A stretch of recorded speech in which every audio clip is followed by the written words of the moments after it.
Livro Memórias de um Suicida, pelo espírito Camilo Cândido Botelho. A cada um segundo as suas obras, capítulo 13, parte 2. Não será provável, meu caro Camilo, uma vez que se trata de duas almas bastante arrependidas de um mal passado e que atualmente humildes e ignoradas só desejam a reabilitação pelo sacrifício e a abnegação. Estou incumbido de convencê-las a aceitarem de boa mente a melindrosa e heróica tarefa. Todavia, se recusarem, a divina providência encarnada na lei que rege o plano das causas estará no direito de impor-lhes o mandato como provação nos serviços de reparação dos maus feitos passados. Pois ambas são espíritos que em antecedentes existências planetárias erraram como mães, furtando-se criminosamente as sublimes funções da maternidade, sacrificando nas próprias entranhas os envoltórios carnais em preparo para espíritos que delas deveriam renascer, alguns em missão brilhante e descurando-se lamentavelmente dos cuidados e zelos aos filhos que a mesma providência lhes confiara de outras vezes. Agora, imersas nas trevas dos crimes que cometeram contra a divina legislação, por menosprezarem a natureza, a moral, o matrimônio, os direitos alheios e a si mesmas, encarceradas, uma na solidão de uma ilha onde jamais poderá escapar-se, outra na aspereza de um sertão inclemente, ao invés de filhos missionários inteligentes, considerados nobres e dignos do plano astral, e por isso mesmo úteis e benquistos, que o seriam forçosamente na sociedade terrena, terão de expiar os infanticídios passados, debruçando-se sobre miseráveis berços onde gemerão, rangendo os dentes, outros espíritos, agora culposos, reputados grandes condenados no plano espiritual, transformados pelo renascimento expiatório em monstrengos repulsivos, aos quais deverão dedicar-se como verdadeiras mães, amorosas, pacientes, resignadas, prontas para o sacrifício em defesa do fruto de suas entranhas, por mais desarmonioso que seja. Após penoso silêncio, em que todos nós, raciocinando angustiosamente, nos perdíamos em conjecturas confusas, adveio ainda Bellarmino justificando o antigo renome do professor de dialética. Dizei, irmão Teócrito, obriga-nos a lei a reencarnarmos entre estranhos, como filhos de pais cujos espíritos nos sejam completamente desconhecidos? Pensamos que semelhante corretivo será sumamente doloroso.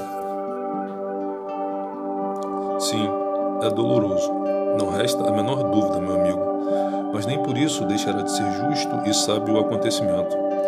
Geralmente, tal acontece não só a suicidas, como também àqueles que faliram no seio da família, levando de qualquer forma o desgosto aos corações que os amavam. O suicida, porém, desrespeitando o seio da própria família, ao infligir-lhe o áspero desgosto do seu gesto, ultrajando, com o menosprezo de que deu prova, o santuário do lar que o amava, ou incapacitando-se para a conquista de um novo lar afim, colocou-se, de qualquer forma, na penosa necessidade de reeditar a própria existência corpórea fora do círculo familiar que lhe era grato. Existem casos, não obstante, em que poderá voltar em ambiente afetuoso, se possuir afeições remotas que se encontrem novamente presentes às experiências terrestres, na época em que haja de reencarnar, e se estas consentirem em recebê-lo para ajudá-lo na expiação, de qualquer forma, porém, renascerá em círculo favorável ao gênero de provação que deverá testemunhar. Casos outros não raramente se verificam com os mais dolorosos, em que terão de reiniciar o aprendizado carnal, a que se furtaram entre espíritos inimigos, o que será muito pior do que se o fizer entre estranhos, simplesmente.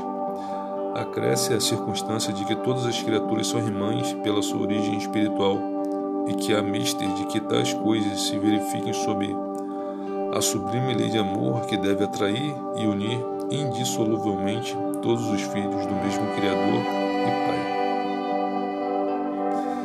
Entre mentes davam entrada no singular gabinete 2 infelizes asilados do manicômio. Amparados por auxiliares de irmão João, passaram tristemente, parecendo alheios a tudo que os cercava. O olhar vago e indeciso, tardos os passos, expressões de angústias indefiníveis, conduzidos ao paratório, foram ali introduzidos por Teócrito, desaparecendo de nossas vistas. Escoaram-se alguns minutos. Os assistentes de irmão João aguardavam novas ordens na própria sala onde nos encontrávamos, conservando respeitosa atitude. Não nos atrevíamos a emitir sequer um monossílabo. O silêncio dominava o vasto ambiente do posto singular e vago temor inibia-nos prosseguir na conversação. De súbito, movimentou-se o exterior como se algo de muito importante se passasse, e Romeu e Alcerche, e Carlos e Roberto, com alguns mais auxiliares, entraram no salão conduzindo duas senhoras, duas mulheres de humílima condição social, ladeadas por lanceiros, quais prisioneiras de grande responsabilidade. Curiosos, examinando-as, uma franzina delicada, parecendo enfermiça e frágil, aloirada, refletindo em seu físico astral os trajes a que se habituara na existência objetiva diária, era portuguesa e não contaria senão 18 primaveras, tudo indicando tratar-se de uma recém-casada. O marido acompanhava humilde, respeitoso. Era um pescador. A outra, atrigueirada, vivaz, espantadiça e nervosa, revelava-se imediatamente como brasileira, fazendo lembrar o tipo clássico egípcio, com os cabelos negros e lisos esparsos nas espáduas, bem pronunciadas as maçãs do rosto, a expressão enigmática, os belos olhos cavados e reluzentes, nos quais as lágrimas pareciam assinalar incoerentes amarguras. Encontrava-se só, não era casada. O ludíbrio de um sedutor abandonara à mercê dos acontecimentos oriundos de um amor infeliz, mal conduzido e profanado pela traição masculina.